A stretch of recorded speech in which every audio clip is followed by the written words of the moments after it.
Ayubowan. My name is Chiranta Amarasinghe. I am a civil and human rights activist in Sri Lanka. I wish to talk about the corruption matter that is prevailing in Sri Lanka.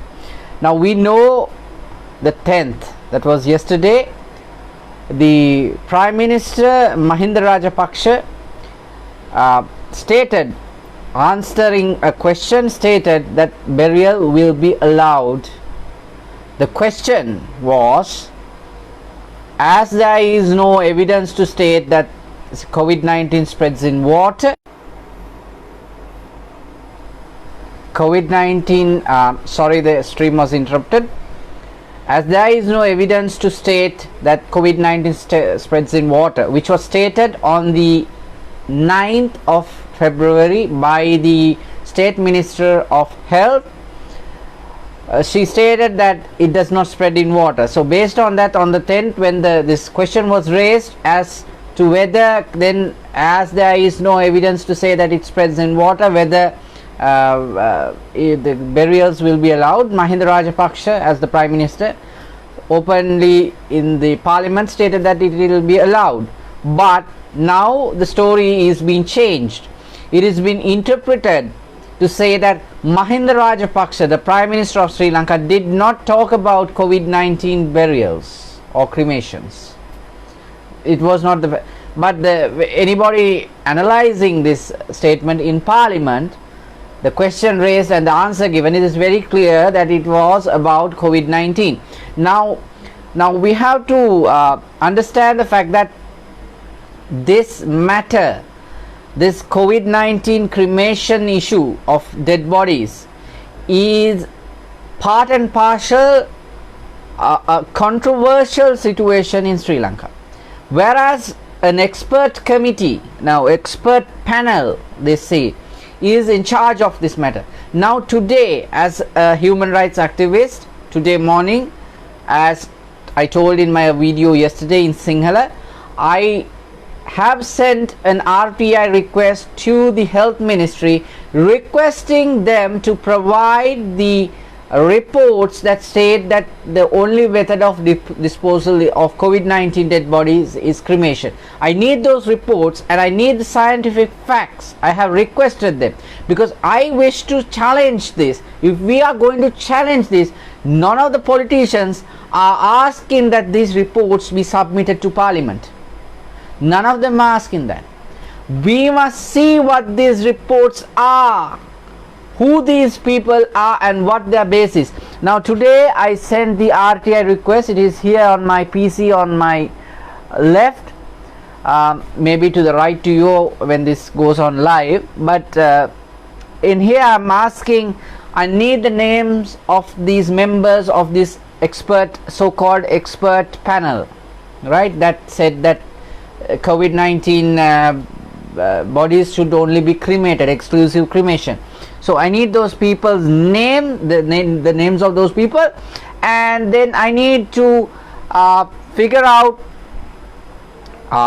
what their expertise are, and then what their educational qualifications are, who appointed them to such panels, who got them there,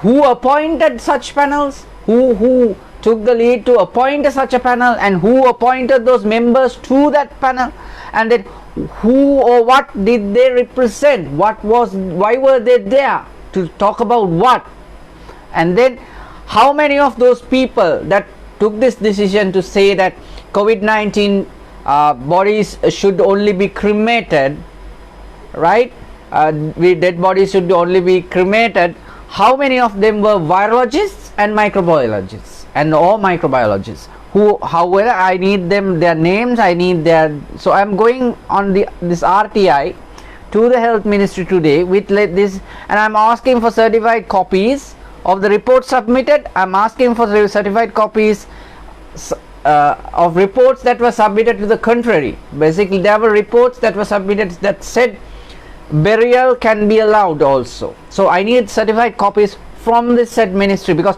all of the things that are on social media are non-verified. So I need these verified copies to take this up in the international arena, for example Geneva.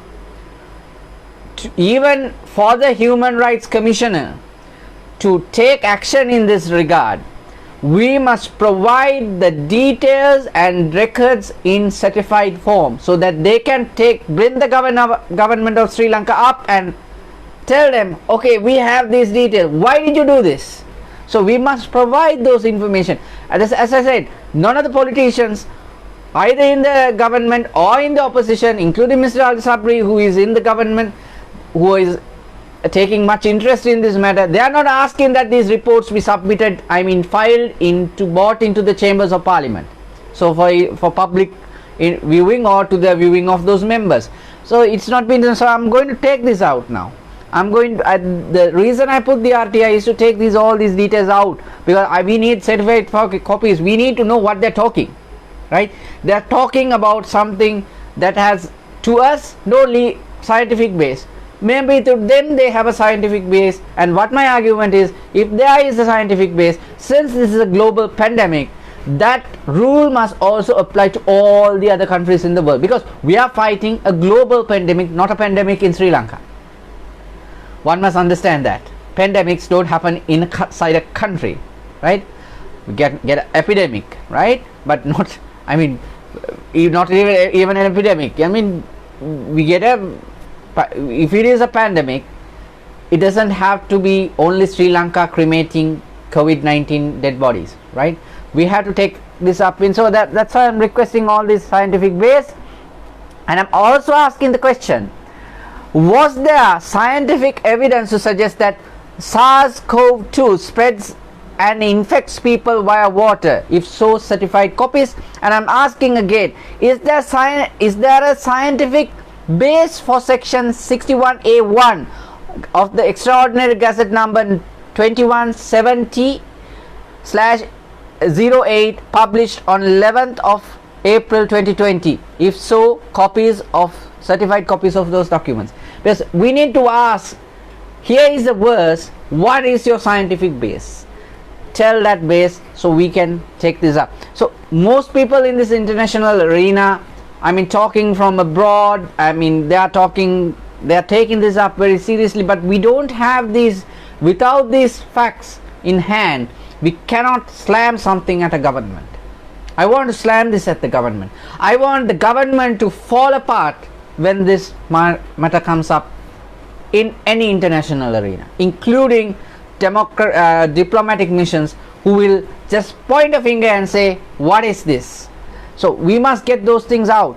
So this is what I'm doing right now. So this is my process of doing this matter. So I'm going to do this one way or the other, because this has to happen. This can't continue in Sri Lanka. Forced cremation of COVID-19 dead bodies cannot continue in Sri Lanka. I'm a Catholic, right? I'm not a Muslim. I'm not an Islamic believer. I'm a Sinhalese. I'm a Catholic, and I believe that people have the right to bury, because even in Catholicism, the Code of Canon Law specifically states that we must bury the bodies of those who have departed us. That is a tradition that we must keep.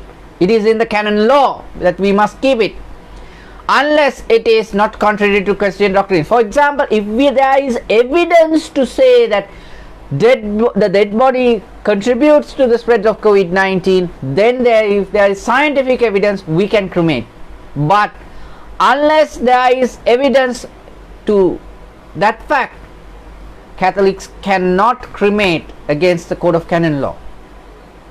That is the problem we are facing as Catholics. So this is not only into the Islamic faith, even in the Buddhists in this country, there are many people who prefer burial.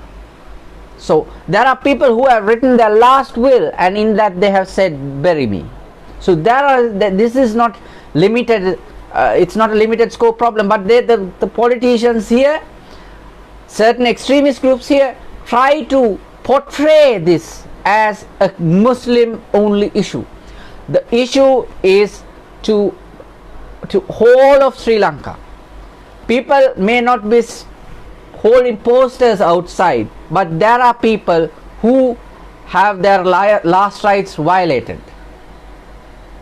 So basically we have to understand that this is not, I mean, I don't see this as a one-off issue. This is a big problem in this Sri Lanka, in this country. So now I'm also I'm asking, this is SARS-CoV-2. So there was SARS-CoV-1. What was the factor of unknown that these people had, this panel of experts had, to a virus that was already known? I mean, SARS-CoV-1, then SARS-CoV-2. This is not some eeny, meeny, miny, mo virus, new type of, I mean, new name, new thing, new variant, new complete thing. No, it's SARS, right? It's coronavirus. It's 2, not 1, not 2. So basically we have to understand these simple facts. Those are the questions I'm raising to the Health Ministry. I want them to answer these questions, and when they answer these questions, they are going to get stuck.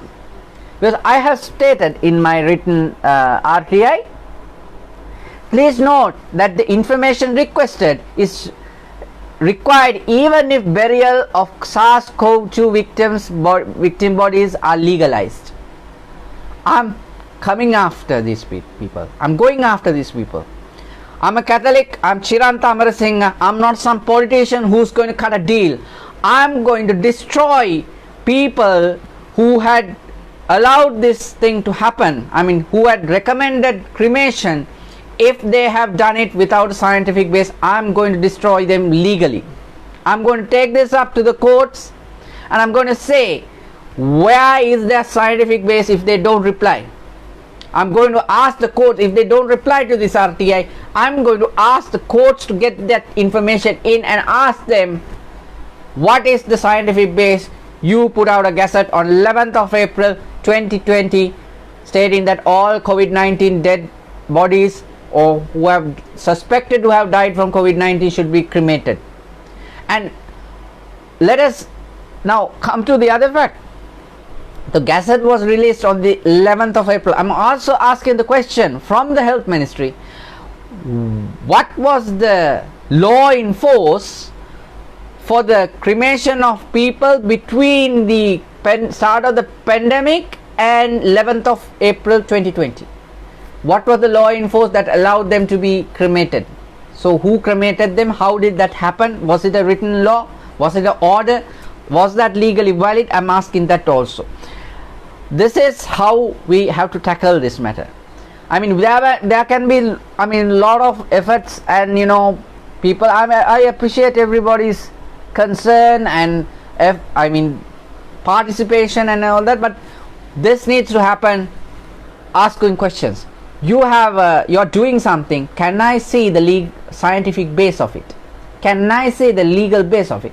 Legal base has to be questioned in court, but the scientific base the government has to provide. So if they are unable to provide a scientific base, now since for example,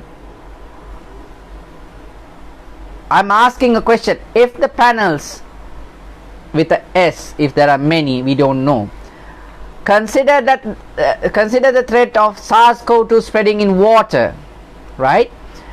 What were the recommended actions by such panels in relation to feces of infected persons which risk getting into groundwater via wastewater pits? So I'm asking that question. Did these people who talk about groundwater contamination and blah blah blah blah and say, okay, no, we have to forcefully cremate, we have to only cremate, we can't take a risk with the groundwater and so on, did they talk about the wastewater? So we have to ask that question. We have to ask that question, yes or no, they will have to answer. I have just brought the whole ceiling down on the Ministry of Health. This is how you do it. This is how you hold a government accountable. As a citizen, I have to hold my government accountable. If they have done something, they have to be held accountable for that action. They cannot now say we are going to give this and that and forget the fact that, oh, so many people were cremated. Based on that fact that they might not even have a scientific base. So we must see that, we must know that the government in their speeches, in parliament speeches, in their parliament statements, the media conferences, they do not publish the reports on scientific base. Because my argument remains the fact, if it is something to do with, COVID, it's a global pandemic, so the response has to be global. The scientific facts has to be global. The response, the handling of bodies has to be global. Because if one country is not defeating COVID-19 properly, it risks infecting other countries and affecting other countries and causing new variants and etc. etc. So basically everybody has to work together as a world here. We are working isolated, taking separate decisions which are causing problems in society. I don't want this. I can see the tensions building up. I as a Catholic, I'm as a Sinhalese national, I'm as a Catholic practicing Roman Catholic, I tried to intervene, and what that got me arrested. I was arrested. I tried to form the public movement against COVID-19 dead body cremations, the group, and I was arrested by the criminal investigations department. So Zahra and Hashin, who exploded themselves, they are knowing all the details, they couldn't, having a warrant even, they couldn't arrest, but I was arrested for trying to keep this racial tension a minimum. I was trying to minimize the racial tension to the fact that we are also Sinhalese, there are also Sinhalese who need burial. So when I tried to make this point, I got copped. So I have been there's a court case going on. So this is the fact in Sri Lanka. Anybody watching this video abroad, do take a minute, take a moment, several hours to do something from your end. Do whatever you can. Call whatever person you have, tell them that this is not right. The questions I'm asking here today through and right to information request, the answers should have been given months and months ago by the government itself. Nobody had to ask the questions, they should have provided these answers earlier. The reports, the certified copies and everything should have been published. Right? It is not being published. Why? Does Sri Lanka know something the world doesn't know about COVID-19, SARS-CoV-2? The biologists and microbiologists have spoken about this in the media, and they have no issue with burial. People who have issue with burial, we really need to know what their educational qualifications are. That is why we are doing it. So if it is one professor contradicting another professor, science does not have two positions, it has only one. True science will have only one position. That position, either the WHO has messed up or then Sri Lanka has messed up. So the decision belongs to the world and to the international community, and I will take this up in the local court system as well as this RTI is sent back. If the answers are given, I will take this up and I will ensure that this meets justice, because the people who have suffered because of this, the anguish, regardless of their race or ethnicity or religion, maybe Christians, maybe Catholics, they deserve justice, and justice will be served by me, whether nobody is going to stop me, because I will see this through. If I die of COVID-19, someone else will take my place. Blood of the Martyrs is the seed of the church, apologetics. When I die, there will be 10 people to take my place. That is how society works. If I die from persecution, if I die getting jailed for talking about this matter or trying to release, soothe this tension situation between ethnicities and races, then if I'm persecuted for doing the right thing, for trying to keep peace in this country, then 10 will take my place. That is maybe 1,000. That is what my religion has taught me, Catholicism has taught me. So let us see in the hands of God what the result will be. It is up to God now, and I know His power is there, because everything here done by me is not a deal, is not an agenda, is not a set up formula for some other initiative. It is for justice. Let justice prevail. Thank you very much. My name is Chiran Thamarasinghe. I am a civil and human rights activist in Sri Lanka.